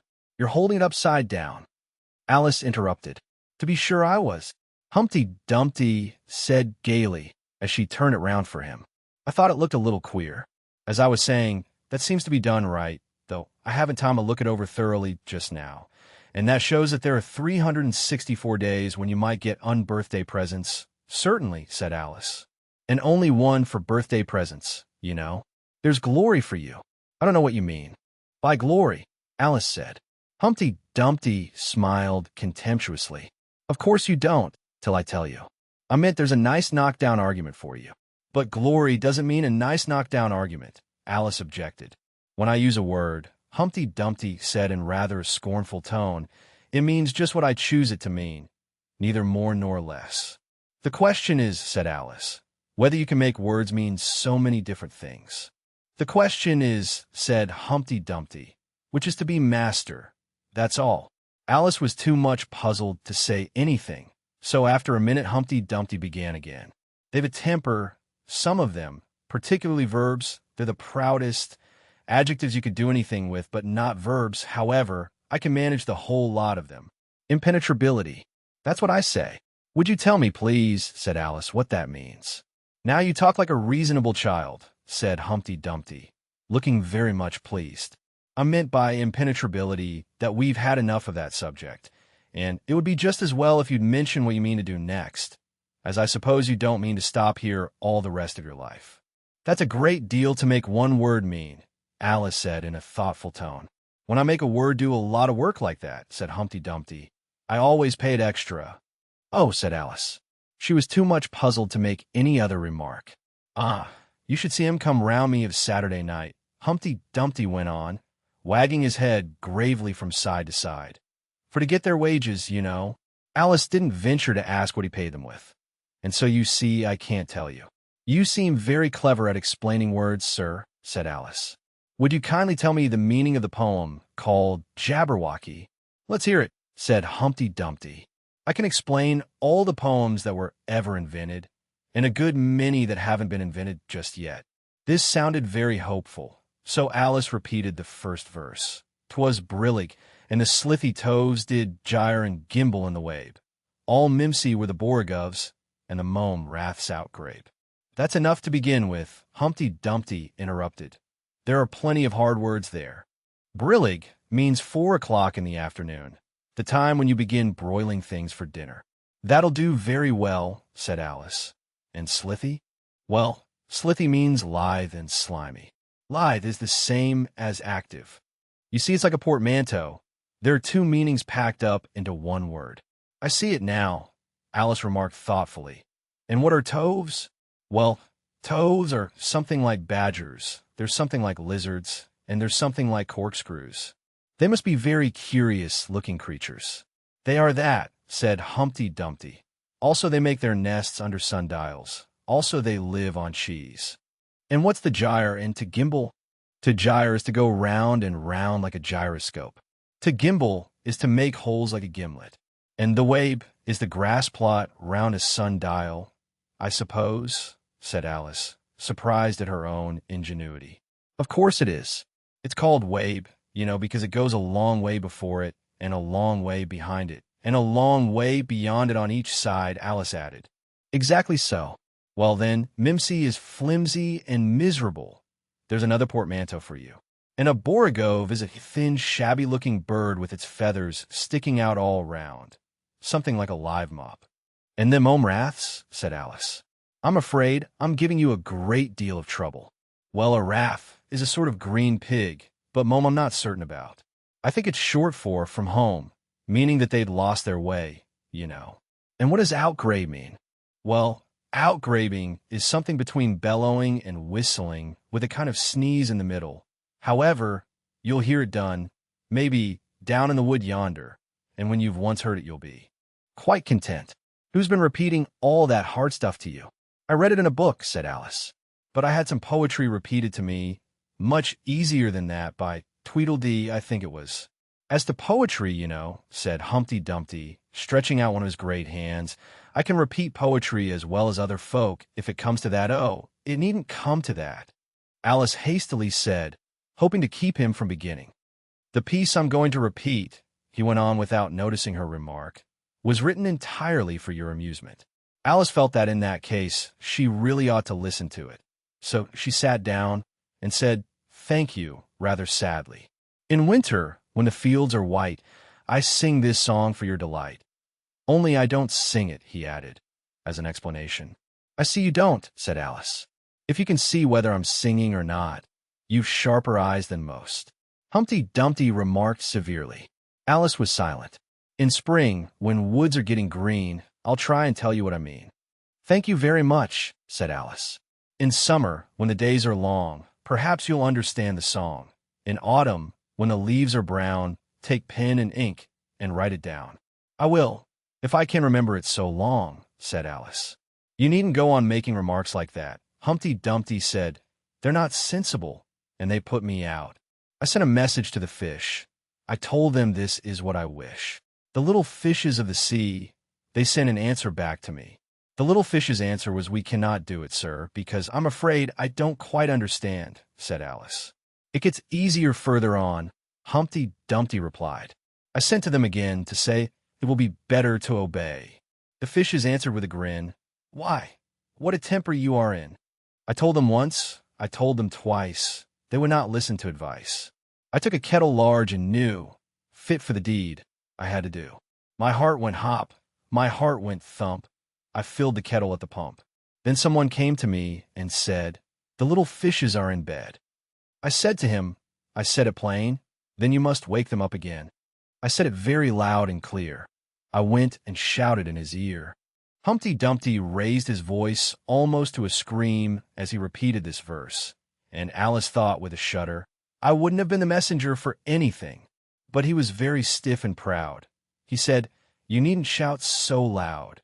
And he was very proud and stiff. He said, "I'd go and wake them if I took a corkscrew from the shelf. I want to wake them up myself. And when I found the door was locked, I pulled and pushed and kicked and knocked. And when I found the door was shut, I tried to turn the handle, but there was a long pause." "Is that all?" Alice timidly asked. "That's all," said Humpty Dumpty. "Goodbye."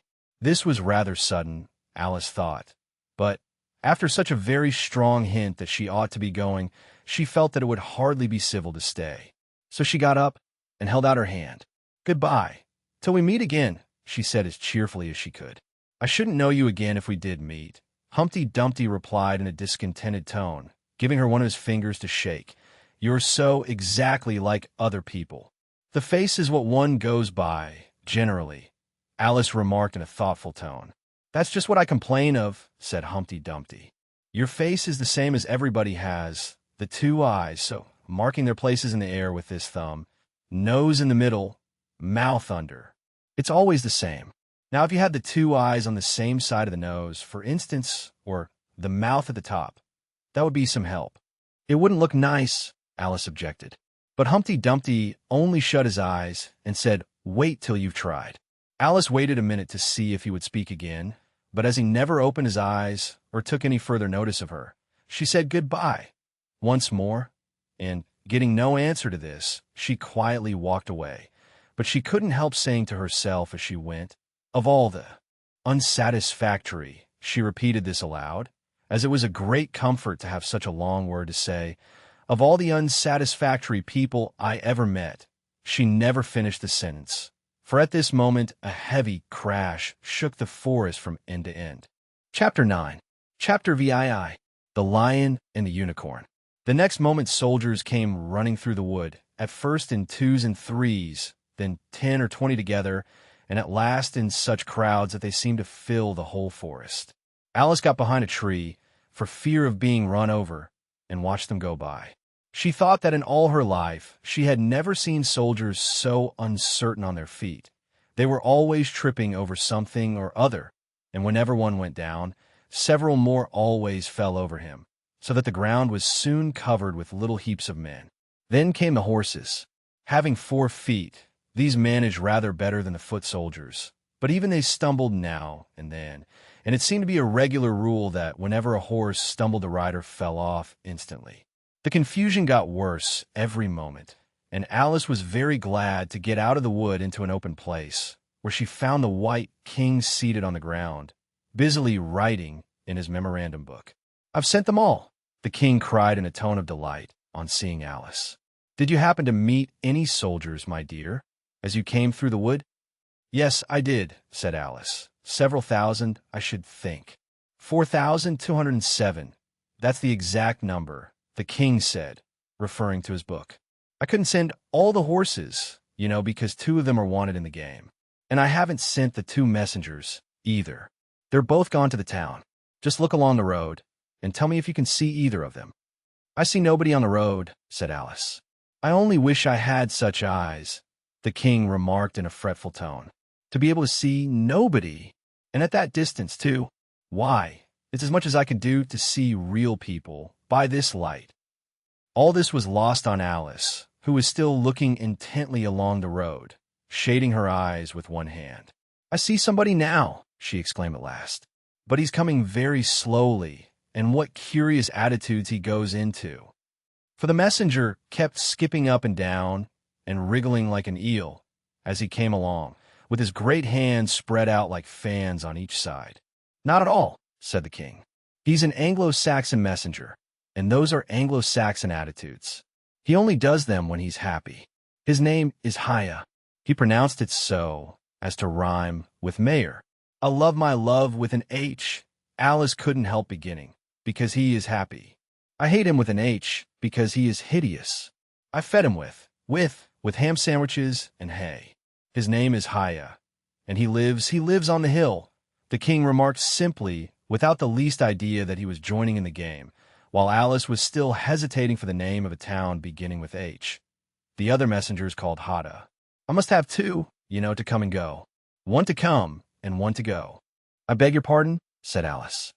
It isn't respectable to beg, said the king. I only meant that I didn't understand, said Alice. Why one to come and one to go? Didn't I tell you?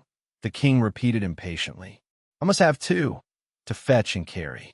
One to fetch and one to carry. At this moment the messenger arrived. He was far too much out of breath to say a word, and could only wave his hands about and make the most fearful faces at the poor king. This young lady loves you with an H, the king said, introducing Alice in the hope of turning off the messenger's attention from himself. But it was no use. The Anglo-Saxon attitudes only got more extraordinary every moment, while the great eyes rolled wildly from side to side. You alarm me, said the king. I feel faint. Give me a ham sandwich. On which the messenger, to Alice's great amusement, opened a bag that hung round his neck and handed a sandwich to the king, who devoured it greedily. Another sandwich, said the king. There's nothing but hay left now, the messenger said, peeping into the bag. Hey, then, the king murmured in a faint whisper. Alice was glad to see that it revived him a good deal. There's nothing like eating hay when you're faint, he remarked to her as he munched away. I should think throwing cold water over you would be better, Alice suggested, or some sal volatile. I didn't say there was nothing better, the king replied. I said there was nothing like it, which Alice did not venture to deny. Who did you pass on the road? The king went on, holding out his hand to the messenger for some more hay. Nobody, said the messenger. Quite right, said the king. This young lady saw him too. So of course nobody walks slower than you. I do my best, the messenger said in a sulky tone. I'm sure nobody walks much faster than I do. He can't do that, said the king, or else he'd have been here first. However, now you've got your breath. You may tell us what's happened in the town. I'll whisper it, said the messenger, putting his hands to his mouth in the shape of a trumpet, and stooping so as to get close to the king's ear. Alice was sorry for this, as she wanted to hear the news too. However, instead of whispering, he simply shouted at the top of his voice, "They're at it again." "Do you call that a whisper?" cried the poor king, jumping up and shaking himself. "If you do such a thing again, I'll have you buttered." It went through my head like an earthquake. It would have to be a very tiny earthquake, thought Alice. Who are at it again? She ventured to ask. Why, the lion and the unicorn, of course, said the king. Fighting for the crown? Yes, to be sure, said the king. And the best of the joke is that it's my crown all the while. Let's run and see them. And they trotted off, Alice repeating to herself as she ran the words of the old song. The lion and the unicorn were fighting for the crown. The lion beat the unicorn all round the town. Some gave them white bread, some gave them brown, some gave them plum cake and drummed them out of town. Does the one that wins get the crown? She asked as well as she could, for the run was putting her quite out of breath. Dear me, no, said the king. One idea. Would you be good enough, Alice panted out, after running a little further, to stop a minute, just to get one's breath again? I'm good enough, the king said, only I'm not strong enough. You see, a minute goes by so fearfully quick. You might as well try to stop a bandersnatch. Alice had no more breath for talking, so they trotted on in silence till they came in sight of a great crowd, in the middle of which the lion and unicorn were fighting. They were in such a cloud of dust that at first Alice could not make out which was which, but she soon managed to distinguish the unicorn by his horn. They placed themselves close to where Hada, the other messenger, was standing watching the fight, with a cup of tea in one hand and a piece of bread and butter in the other. He's only just out of prison, and he hadn't finished his tea when he was sent in, Hiya whispered to Alice, and they only give them oyster shells in there. So you see he's very hungry and thirsty. How are you, dear child? He went on, putting his arm affectionately round Hada's neck. Hada looked round and nodded, and went on with his bread and butter. Were you happy in prison, dear child? Said Haya. Hada looked round once more, and this time a tear or two trickled down his cheek, but not a word would he say. Speak, can't you? Haya cried impatiently, but Hada only munched away and drank some more tea. Speak, won't you? Cried the king. How are they getting on with the fight? Hada made a desperate effort and swallowed a large piece of bread and butter. They're getting on very well, he said in a choking voice. Each of them has been down about 87 times. Then I suppose they'll soon bring the white bread and the brown. Alice ventured to remark. It's waiting for him now, said Hada. This is a bit of it as I'm eating. There was a pause in the fight just then, and the lion and the unicorn sat down, panting, while the king called out 10 minutes. Allowed for refreshments. Haya and Hada set to work at once, carrying rough trays of white and brown bread. Alice took a piece to taste, but it was very dry.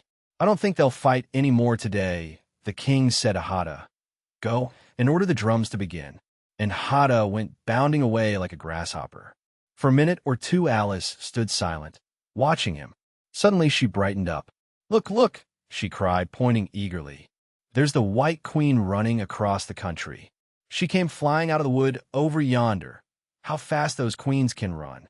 There's some enemy after her, no doubt, the king said, without even looking round. That wood's full of them. But aren't you going to run and help her? Alice asked, very much surprised at his taking it so quietly. No use, said the king. She runs so fearfully quick. You might as well try to catch a bandersnatch. But I'll make a memorandum about her, if you like. She's a dear, good creature, he repeated softly to himself as he opened his memorandum book. Do you spell creature with a double E? At this moment the unicorn sauntered by them, with his hands in his pockets. I had the best of it this time, he said to the king, just glancing at him as he passed. A little, the king replied, rather nervously. You shouldn't have run him through with your horn, you know. It didn't hurt him, the unicorn said carelessly, and he was going on, when his eye happened to fall upon Alice. He turned round rather instantly, and stood for some time looking at her with an air of the deepest disgust. What is this? He said at last. This is a child, Haya replied eagerly, coming in front of Alice to introduce her, and spreading out both his hands towards her in an Anglo-Saxon attitude. We only found it today. It's as large as life, and twice as natural. I always thought they were fabulous monsters, said the unicorn. Is it alive? It can talk, said Haya, solemnly. The unicorn looked dreamily at Alice, and said, Talk, child. Alice could not help her lips curling up into a smile as she began. Do you know, I always thought unicorns were fabulous monsters, too. I never saw one alive before. Well, now that we have seen each other, said the unicorn, if you'll believe in me, I'll believe in you. Is that a bargain? Yes, if you like, said Alice. Come, fetch out the plum cake, old man, the unicorn went on, turning from her to the king. None of your brown bread for me.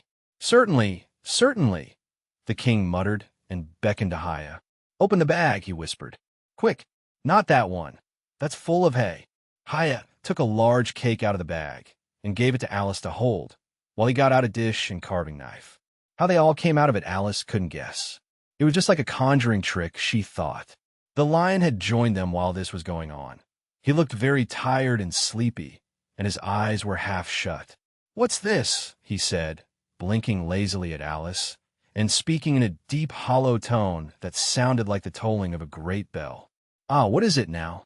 The unicorn cried eagerly. You'll never guess. I couldn't. The lion looked at Alice wearily. Are you animal, vegetable, or a mineral? He said, yawning at every other word. It's a fabulous monster, the unicorn cried out before Alice could reply. Then hand round the plum cake. Monster, the lion said, lying down and putting his chin on his paws. And sit down, both of you, to the king and the unicorn. Fair play with the cake, you know. The king was evidently very uncomfortable at having to sit down between the two great creatures, but there was no other place for him. What a fight we might have for the crown now, the unicorn said, looking slyly up at the crown,